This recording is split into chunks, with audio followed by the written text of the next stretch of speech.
Welcome to Scoop World Order. We got the transfer portal heating up. It is a wild time in college football. Could there be a superstar from Duke coming to Ohio State? Some of the math has changed, I think, with Riley Leonard and Kyle McCord during the portal, so we're going to get into that. But first, as always, we appreciate you guys kicking it with us. This is kind of an early midday show, a little update show.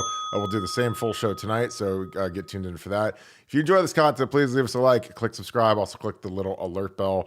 Again, we appreciate you guys and your patronage. If you guys have a question, send in a super chat. We're going to talk about Jordan Seaton to break down his film this episode. But Nevada, I got a tip last week about Riley Leonard. And the word was they were trying to meet with him Wednesday, which is today.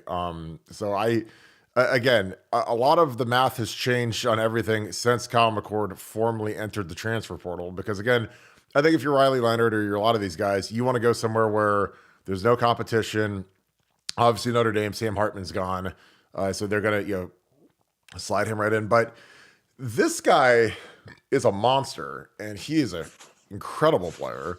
And I think Ryan Day, if he can get like a 1-year segue, kind of that veteran leader, because that's kind of the tough part, with Devin Brown and some of these guys is like our quarterbacks are all very young.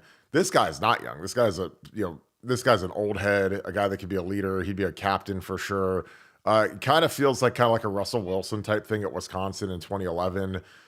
You get this guy in here, he's going to command attention. He's won at Duke. They could have beat Notre Dame.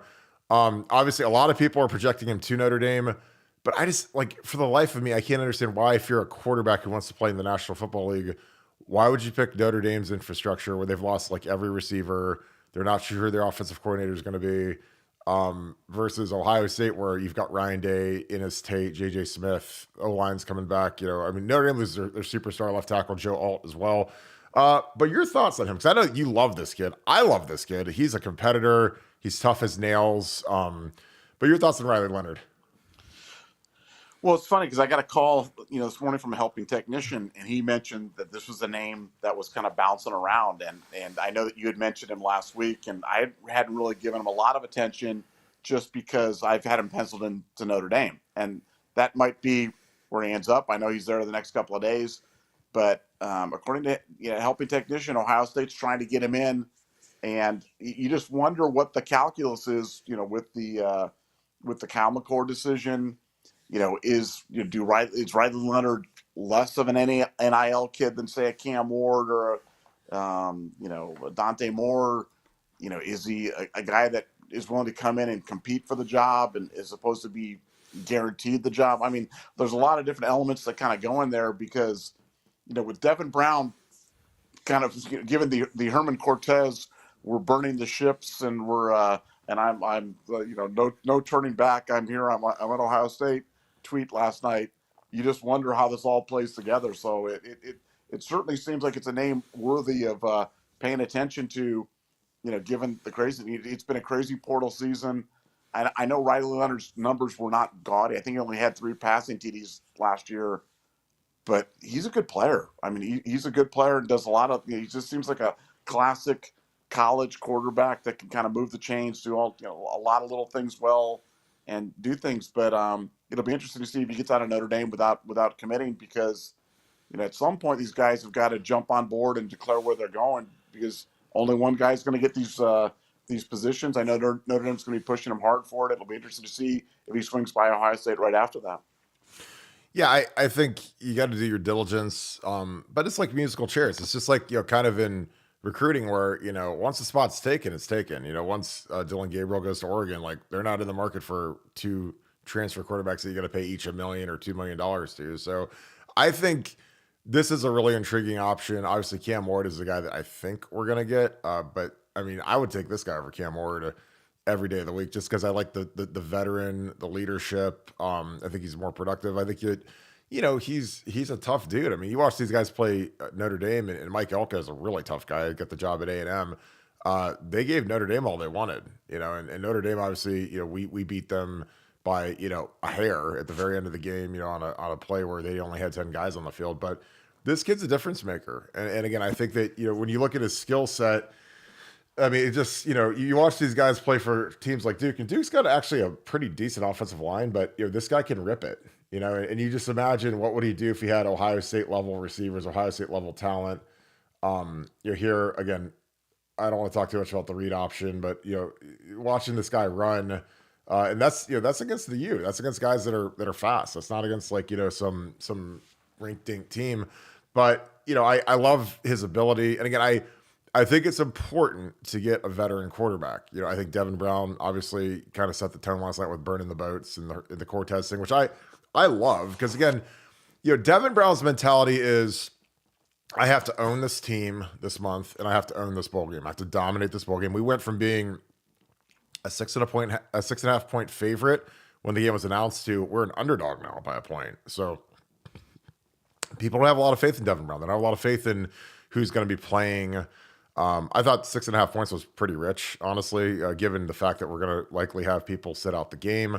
Not sure what we're going to have as a roster, but I think that goes both ways. When we played that Rose Bowl, obviously we didn't have we played Utah, we didn't have Garrett Wilson, we didn't have Olave, and guys stepped up, Jackson Smith and Jigba, Marvin Harrison. So when there's the top of the deck is cleared out and you lose Marvin and Emeka, then all of a sudden you get some of these young guys. These guys are dying to eat. Guys like Brandon Ennis. I mean, you got to remember, Brandon Ennis played varsity football as an 8th grader at in Florida. So I mean, you could do that in Florida. It's a different deal. So he's not used to standing around and his jersey not getting dirty. So he's used to playing. So he's going to get out there. And Carnell Tate and I mean, you're going to lose Julian Fleming. So you're going to have a lot of guys. Jaden Ballard. I know that we talk about Jaden Ballard every year. I don't think that they like Jaden Ballard because he doesn't ever play, but somebody's got to play at receiver, and Devin Brown's going to be chucking it because Ryan Day likes to chuck it. Nevada, if you had to rank your portal guys right now at quarterback, where do you slot him, Riley Leonard, Cam Ward, and then Devin Brown? Like if you had to rank them, if you're Ryan Day and you get to pick, your pick of the litter, who are you taking? Man, that's so hard. I mean, because they all bring different things, as you said, and they all bring with them different levels of expectation. Um, I don't know, man. I just don't know because, look, truth be told, I'm a big Devin Brown guy. I've always been a big Devin Brown guy. I know some people don't see it. I do see it. I think he's got all the tools, to be a very productive quarterback. Um, the question that I have about Devin Brown and about Devin Brown's skill set with Ryan Day is Ryan Day going to allow Devin Brown to run? And No. that's kind of the elephant in the room on all this stuff. I mean, it's the elephant in the room regarding the Ohio State offense and specifically the running attack in particular, because I think we've gotten to the point where we can draw the conclusions that Ryan Day is clear, because people talk about Ryan Day as this unbelievable offensive mind, which he is, okay? But it's really, in my opinion, in regards to the passing game. He's an unbelievable passing game coordinator. He can coordinate the passing game, better than anybody in college football, or as good as anybody. Probably better than 99.9% of things. But you have to remember also, forget the names and forget the titles. He's also in charge of the running game. And Ryan doesn't really understand the running game. And I don't really think he's really committed to the running game. I don't think he really likes the running game. And as a result, our running game structure just kind of suffers. And so, when you've got these quarterbacks, when you've got, Cam Ward, you've got Riley Leonard, or you've got Devin Brown, and you talk about one of their major attributes, Cam Ward, 1,187 rushing yards in his career and 28 TDs, and Riley Leonard is absolutely dual threat. Devin Brown, look, they thought enough of his legs to bring him on a red zone goal line package. So, this is a guy that you've got to use their legs. But the question is, will Ryan Day allow that? Because, that affects my answer as these quarterbacks based upon how Ryan's going to use them. Because if you're not going to use their legs, man, well, it's probably a different calculus in terms of who you're looking for. So I think until we get a really clear answer on that, it's really tough to figure out, No, I who's I best. I agree. I mean, again, there's perfect play right here. This is what I talk about when I say I love guys that can take off and take the free money. This is it. So they're in man for they're in cover one. They got the deep safety. Everybody else is manned up across the board, and they're bringing 5 here, and it's a little sloppy. That these guys obviously turn a guy loose here, but he sees this lane, and this is what I talk about when this is something Kyle McCord just wouldn't do. He would take a sack here, or he'd throw the ball away. Here, I mean, he takes off, man, and these guys are in man, so he's chasing him, and he sees this, and I mean, this is a killer to defenses because it looks like they ran a good stunt and they got it defended, but I'm telling you, man, like when a guy can step up and do that, it changes everything, and that's something that again, it drove me crazy with CJ. Now I know CJ is NFL MVP and everything else, but I'm like, there's times where like just go take that free money. I mean, that's a conversion. Things broke down and he scrambled, and like and Kyle just wouldn't do it. And again, I'm not sure how much the ankles altered his ability to scramble, but if you can't run, then get him out of there. And I hope, like, if with Devin, if things break down in the bowl game, I hope he takes off and just goes and takes that money, because you can't defend that. That's impossible to defend. I mean, they got a deep safety and they're man across the board. So if their stunt doesn't get home immediately and a guy can scramble like that, that's why Jim Knowles is so big on cage rushing. It's because you don't want to give that up. You want to keep you guys stay in your gaps and don't give up those big scrambles, because those kill you on defense. Raymond Mitchell, thanks for the super chat. Appreciate the 5, my man.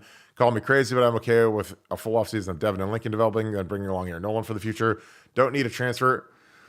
I'd be fine with that. I don't think that Ryan Day is fine with that, given how they're going after these portal guys. I think Ryan Day wants a true first round, second roundish type talent at quarterback every year.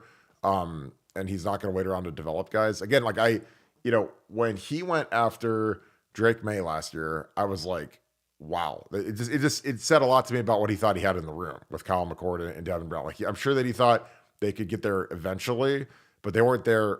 He wasn't to the level that he wanted. Like because again, like when you're used to CJ Stroud level, that's like literally the best quarterback in the country. So if you're not at that level, he's going to go try to find somebody at that level to push you.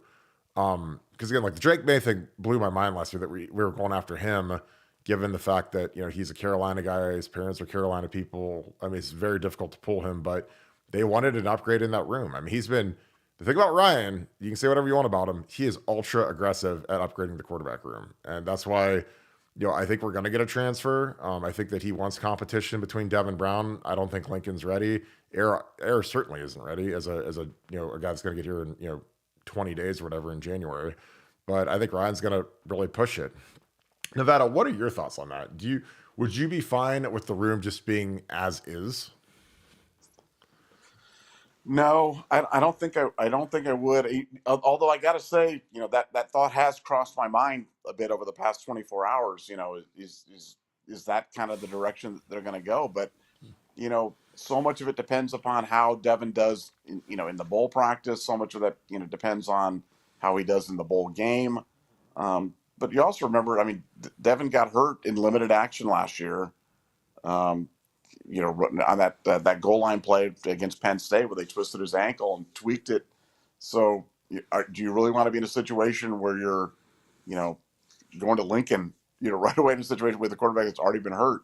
I mean, I think they've got to bring in another guy that can compete and another guy that can play, especially to go back to the original point. If we're going to run the quarterback, Yeah. Yeah. then you've got to have that. If you're not, maybe you can get away with it. But if you're not, then we're back to square one in terms of this whole discussion. And I feel like it's kind of the circular argument here on this stuff. So I think you have to bring in a portal quarterback. It's just a question of whether that guy is coming in with the expectation of starting or competing. And that's where I think that Riley Leonard, might be an interesting option, because he's a guy that, from my understanding from the agents, is willing to come in and compete for the job. We'll have to see if that's true or not. Like, I mean, he could very well commit to Notre Dame over the next 48 hours, and we're back having different discussions. But I don't envy Ryan Day these types of situations. But I mean, this is people have to realize how unprecedented this is. No coach at Ohio State has ever had to face situations quite like these, and so while we can be critical of Ryan, and we can talk about what Ryan should do or could do or ought to do or should have done, we have to accept the fact that no one's ever been in this situation, because it's pretty much without precedent, and that's why he gets paid $10 million a year. But I don't envy him for sure. He's had the strangest run with quarterbacks between Haskins. I mean, Haskins goes pro after 3 years, third year sophomore. Obviously Fields 3 and out.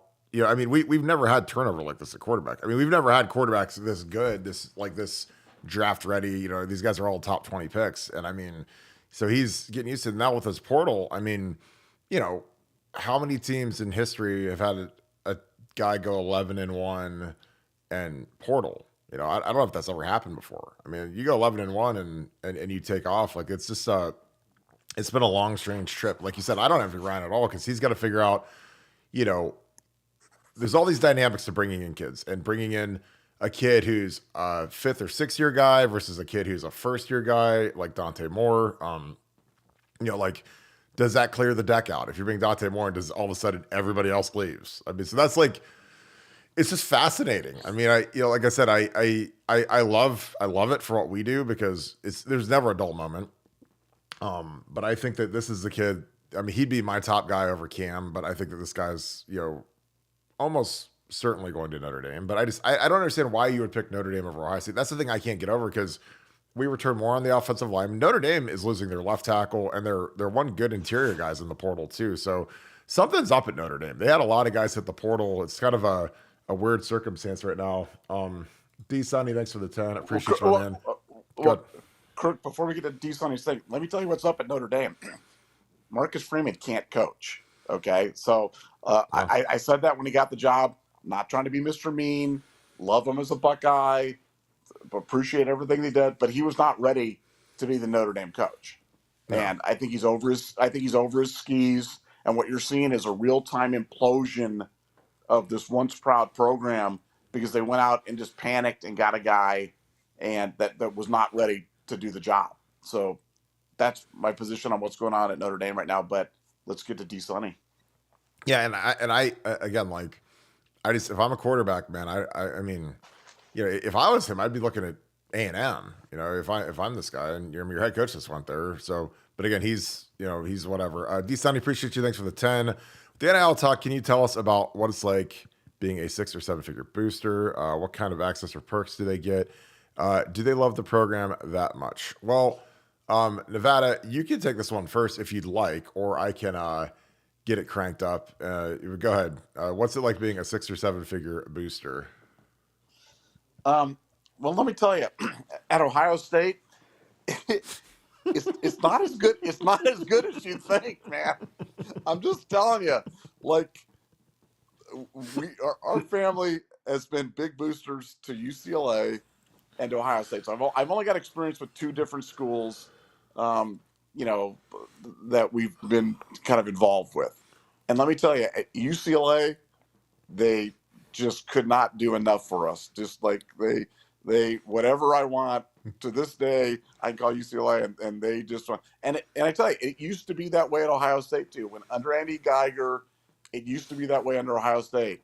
And at Ohio State, it's not that way. And this isn't a Nevada Buck thing. This is how they treat all the boosters thing, because you've got guys that, Nevada Buck, we've made some nice sizable donations to Ohio State, but there's guys that have made way more than we have, and they don't do anything for them. They just don't do anything for them. So I know that's difficult to hear, but that's real. That's firsthand, real life experience in terms of this. Ohio State just, and this has been one of my biggest complaints about Gene Smith since he's been there, is since Gene Smith took over, it has completely changed in terms of just the feeling of taking care of people that have taken care of Ohio State. And again, I know I'm not the only one, but that's my rant on boosterism. Oh, it's funny because I went out to lunch yesterday with 2 pretty well-known donors for Ohio State, and the one guy told the story about how one of his friends passed away, and there was he like wanted to like put a little plaque on the base of the flagpole, like a little tiny thing in the shoe, the one that they run the ROTC, they run it up the pole when they do the national anthem, and like they thought that they'd do it for $100,000, like $100,000 donation. That's a lot of money for a little dinky plaque that no one's going to see on a flagpole. And then like, they think it's done, and then they come back and they say, actually, we need 250, like 250K. And they were just like, are you kidding me, for a little tiny plaque on the base of a flagpole that nobody can see? 'Cause that's what their dying friend's wish was. And these guys have given a lot of money to Ohio State.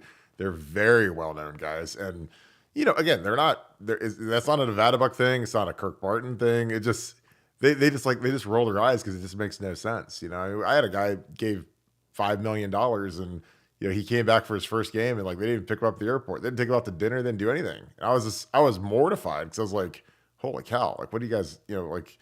It's what it is. Again, I'm not going to bag on them too bad, but it's just it's crazy because you think if you gave someone $5 million, you probably have a lot more that you could give, and you'd get the royal treatment. But it's kind of the opposite. But again, that's why they're not in business. That's kind of why they are who they are, and why a lot of these donors don't.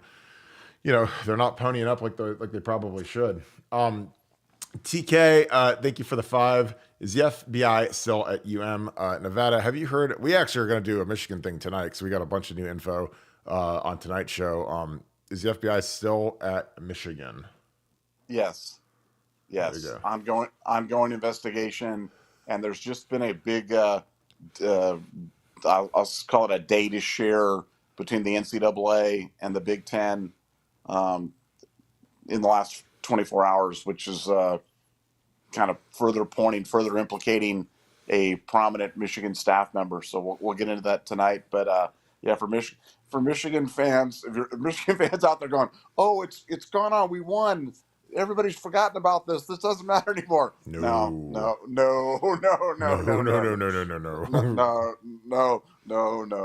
So it's calm before the storm, but it's about to get really bad for Michigan, and yeah, that'll be fun. Yeah, I mean, it reminds me of when they're getting all all the ammunition together. It reminds me of like when they do like one of these RICO cases against, like, go watch the John Gotti thing on Netflix. It's great, and like they might pinch a guy for something, or some maybe a murder or something. I mean, bad, but like they want like the big deal. So they flip guys, and they get all these Sammy the Bull flips, and he's killed like 50 people, and they get them all they get everything, all the ducks are in a row before the hammer comes down, and because they want a bulletproof, indictment and case, and slam the door shut. And that's kind of what this is. Like, it's not like every time they find something, they're going to run to the media and talk about it. They're building their case right now, and it's going to be beautiful to watch. Buckeye Ryan, thanks for the deuce. Appreciate you, my man. Devin Brown is a winner. He has the attitude and pedigree.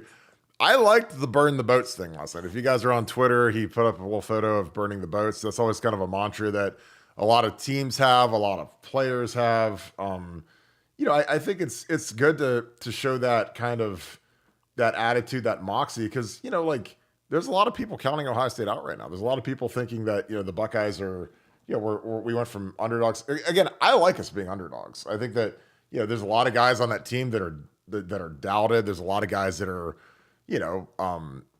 disenfranchised and are going to show up and get ran by Missouri. So I like the underdog angle. I think it's always better to be an underdog than a favorite.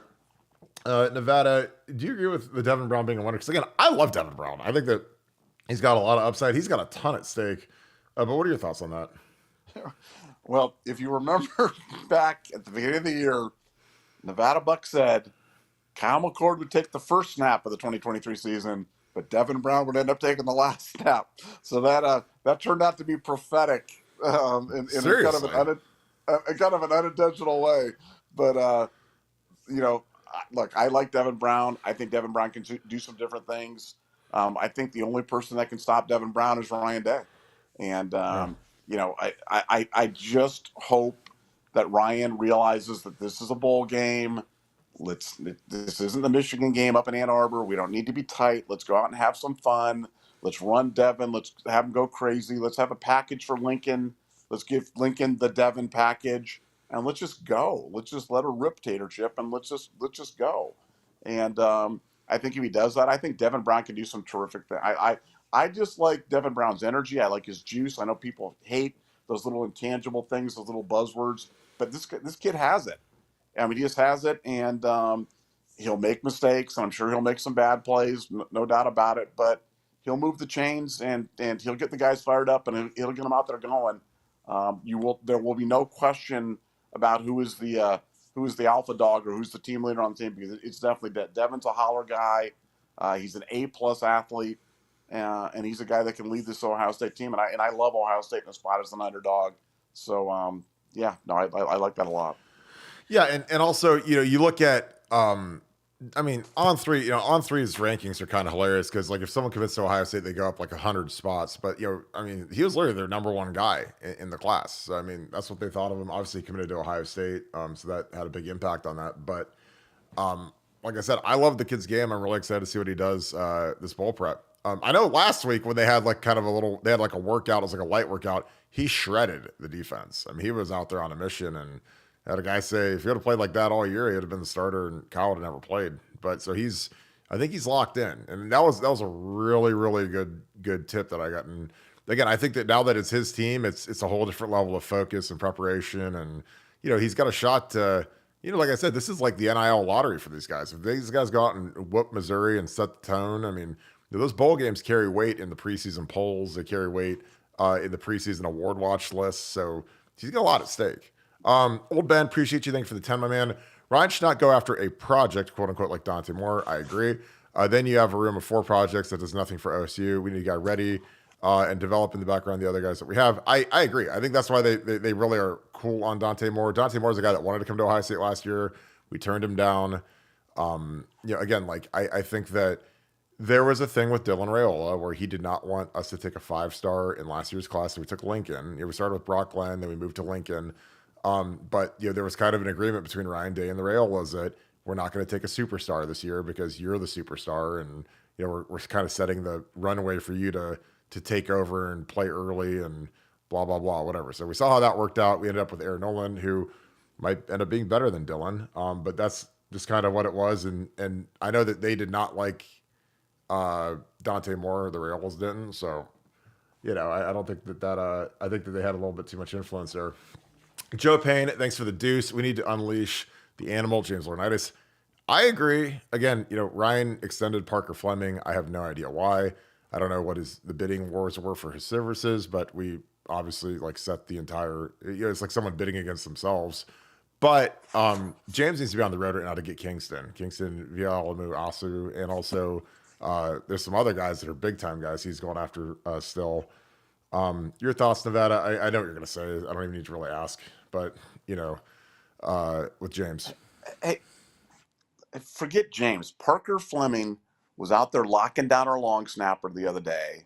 And when I see stuff like that, I rest easy. You know what I'm saying? Because I'm like, you don't need a long snapper until you need a long snapper. And he's out there doing work, landed those 5-star long snappers, and tweeting about it. So it made me feel good. So while you're sitting at home eating nachos and playing with your kids and stuff like that, Parker Fleming's out doing work, man.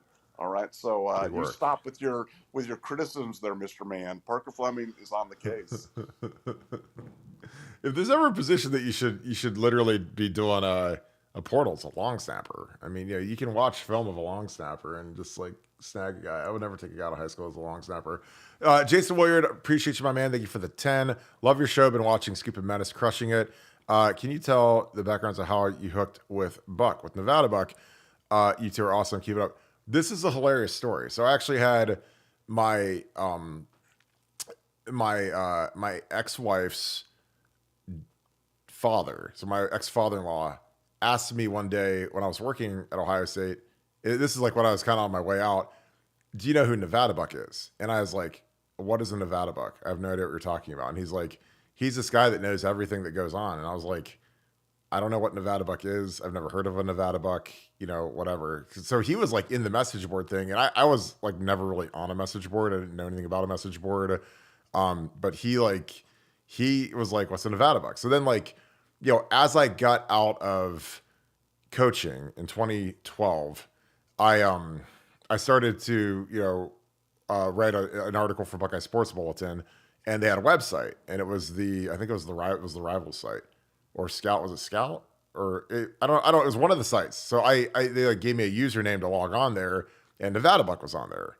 And it was one of those weird things where I didn't know who Nevada Buck was. I didn't know what a Nevada Buck was, but I was like, he's pretty sourced up. I mean, he's got some, he knew stuff that I didn't know. And I mean, I was, pretty tied in, but it was really interesting. And then eventually, like, we finally met. We had lunch, and this was, like 2013 ish, 2014 ish, 2013 ish, and we end up talking together. And when he got offered to go to Rivals, he said, "Hey, I want to make you my partner. I'm gonna give you half my salary." And I was like, "Holy cow! I'm gonna get paid to work on a message board. This is amazing. This is like the greatest thing ever." Because I when I was out of football, I missed it and I liked talking about it, but I didn't really have like I mean, it's hard to get paid in a message board space. I mean, there's a million former players that want to figure out how to do something in media, but I liked it. It was fun. It was fun to interact with people, and I was a new neophyte in the insurance industry, and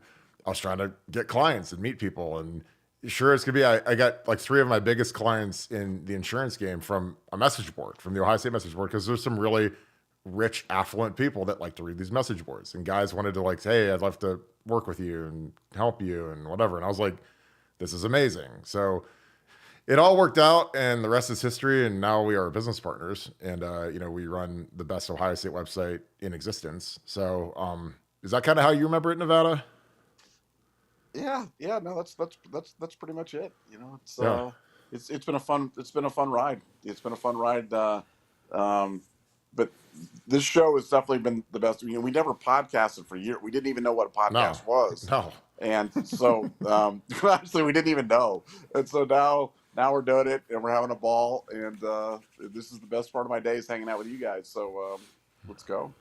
Yeah, it's basically like we turned our phone calls that we'd have where we were talking about what's going on in the program to a podcast. So it saves on our cellular bill, I guess, even though we have unlimited plans. But yeah, VP of Hype, appreciate you, my man. Thanks for the 10. It's become obvious that a mobile quarterback is what is successful in college football. I agree. Does it even matter who we have at QB if Day isn't going to use that strategy? No, I mean, we got it done with CJ Stroud. I mean, you just got to have a guy that can lace it. I mean, you got to have a guy who's got a better pocket presence than Kyle McCord did and is less jittery and terrified. Because, I mean, Kyle against Michigan, I watched the L-22. He was terrified, missing throws. And, you can't have that against a team like Michigan. But like a running quarterback, to me, is kind of like the evolution of the NBA where there's like stretch fours and there's centers like Joel Embiid that can shoot threes. Like, I mean, he like won, or Karl Anthony Towns, he won the 3-point competition. Like that 20, 30 years ago, that was impossible. Like no one could ever imagine a center winning the 3-point competition. But that's kind of like the evolution of football to me. Like, there's quarterbacks that can run and, defenses. Again, I talked to, David Patterson, who was a captain in '06, one of my best friends, and he hated playing mobile quarterbacks because you couldn't sack them. They're too quick and they could get out of the pocket. And, it changes everything about how you play defense when a guy can run. If a guy's a statue, they're easy to pass rush. They're easy to target. They're easy to plan for. But a guy can scoot. I mean, it's an issue, man. And I'm telling you, you could have perfect defense and a perfect stunt, but his athleticism can just take over and convert it when you have like the perfect call. So, again, I love it because, again, I am very much pro what is the hardest thing in the world to defend. And again, I played with Troy Smith. Go watch that '04 Michigan game. I know that was like 20 years ago now, but he scrambled a bunch in that game and it broke Michigan's back. Like they couldn't contain it. And I'm talking like 50-yard runs, and those were backbreakers. I mean, when you're trying to chunk it and, run it in the A gap, run Trey Henderson in the A gap or whoever, like you might get 3 or 4 yards, but on some of these scrambles, you're getting 15, 20, 30 yards. And it changes everything. What is your thought, Nevada? Again, I'll repeat the question. Again, thanks, VP of Hype. You're in here a lot. Appreciate you. It's become obvious that a mobile QB is successful in college football. Does it matter if Day isn't going to use that strategy? Yeah, no, I think the irony, just go back in the Wayback Machine is, we've talked about this before, so I don't want to belabor the point, but Troy Smith back in '05 was Mr. Running Quarterback, '04 and '05. And then '06 made a conscious decision to not be a running quarterback because he didn't want to be classified as a running quarterback for the NFL. And, Terrell Pryor was a guy that, was a force of nature, had that 89-yard run from the quarterback spot for a touchdown for the Raiders. And, running quarterbacks were not really in vogue at that point. And it's funny now because you look at those guys now and go, if they were in today's modern football, they'd be the prototype. They'd be exactly what you're looking for. And it just shows you how much the game has changed, I guess is my point. And for Ryan Day, right now we are such an outlier. 3 years in a row without a rushing touchdown from your QB1 is just such an incredible outlier. It's an amazing stat. And yeah, you can get away with it if you have CJ Stroud, who's got NFL MVP arm talent. But anything short of that, you are just making offense hard. And look at the great teams that are running offense week in and week out. Man, they're doing it with 2-star players, 3-star players, 1-star player, no star players, because they've got a scheme that makes it difficult on defenses. And I would love to scheme against Ohio State and a quarterback like Kyle McCord. I would love that. I would just be like, we're going to blitz the heck out of them. We know this team isn't going to screen us because we don't run the screen pass. So, and if you blitz the quarterback, he's going to either drift back, throw it away, throw an interception or whatever, or call a hot route and run one of those slants. And if you're a cornerback, watch his eyes and try to pick that. And that's pretty much what's happened with Ohio State. So I think Ryan Day's smart guy, got to figure that out and got to embrace it, or we're going to continue to struggle unless we have a transcendent talent like a CJ Stroud. Yeah, I totally agree. I think it's something Ryan's got to figure out if he wants to do. Because I think that, Kyle really limited us. And you watch, what's the difference in the Michigan game? I mean, J.J. McCarthy could create. I mean, he'd get out of the pocket and he threw that sideline throw and he threw that one in the middle of the field that was a crazy throw.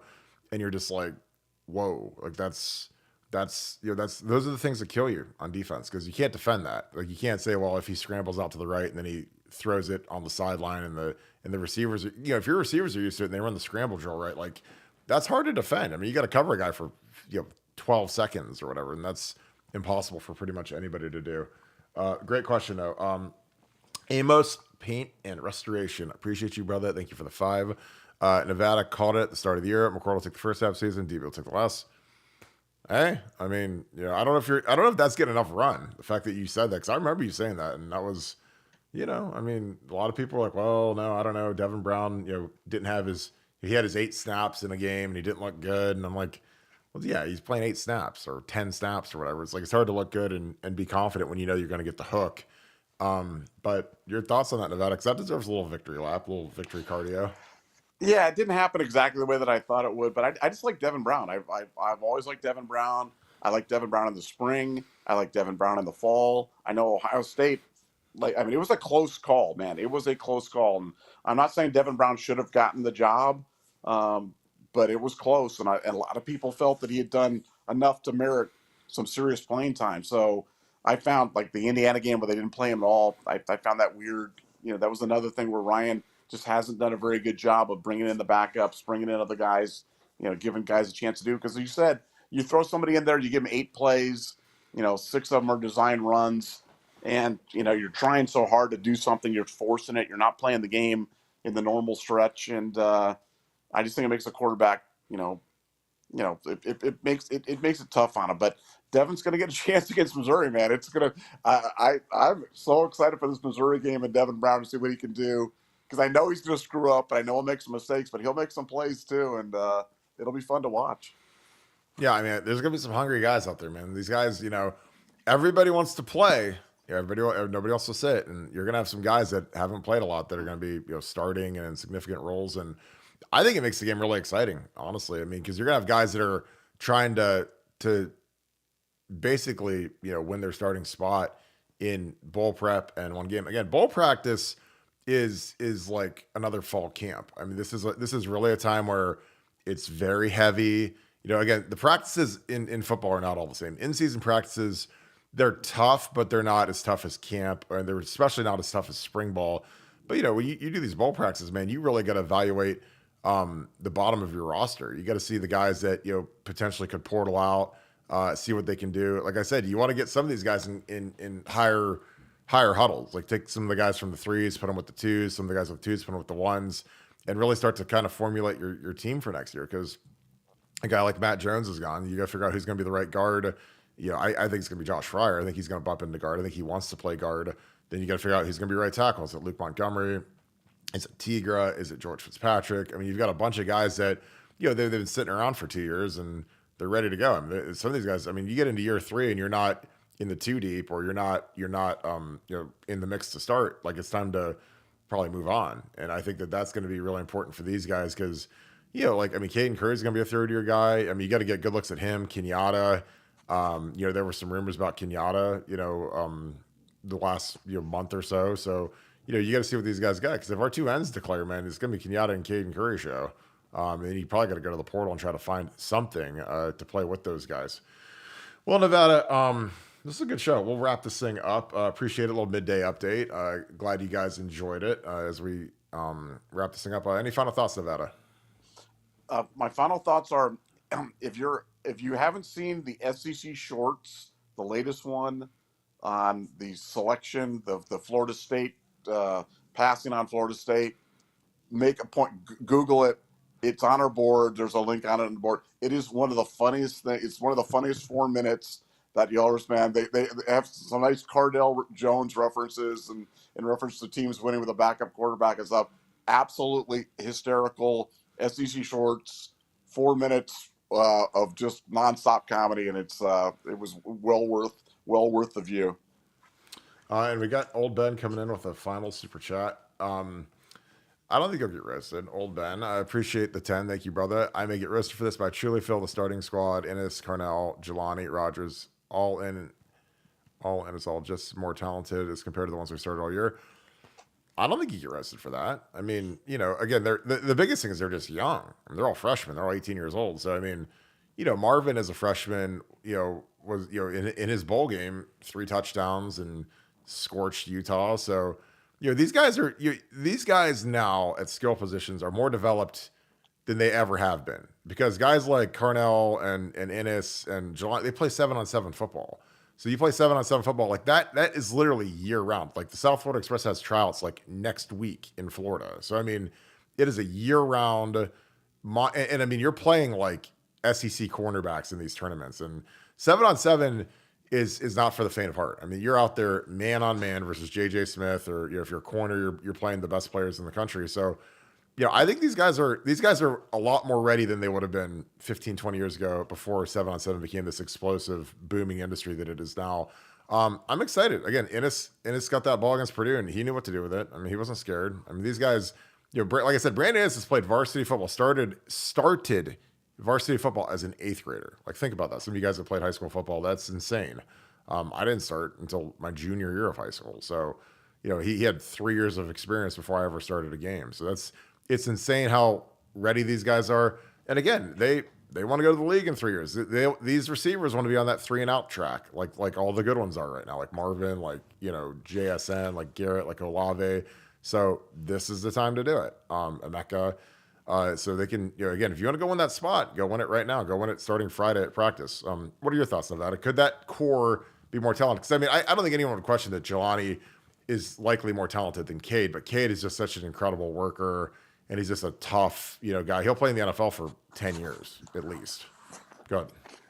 Yeah, no, I just remember that bowl game, as you mentioned, when Wilson's out, Olave's out, and then all of a sudden we get to see Emeka, we get to see Marvin, we get to see JSN full time, and it was craziness. So yeah, next man up. I don't think it's crazy at all. No, I don't either. I think these guys are going to be hungry and ready to go. So, well, cool. Well, we'll wrap this show up. We appreciate you guys kicking it. Again, we're going to do a little midday update. We're going to go again tonight. But if you guys enjoy this, get on BuckeyeScoop.com. It is the #1 website for Ohio State football. It is growing exponentially. We have a ton of great intel coming in on what is going on in the Woody Hayes right now. So if you enjoy this content, please leave us a like, click subscribe, also click the little alert bell. Thank you for all the super chats. I love answering your questions. They're just fantastic. They always kind of take us in different directions that we wouldn't expect, and it's always really fun to see what you guys are thinking about and what you guys really want to know. So with that being said, as always, thank you so much, Buckeye Nation. Thank you, Scoop family. I'm going to talk to you guys again tonight. Go Bucks.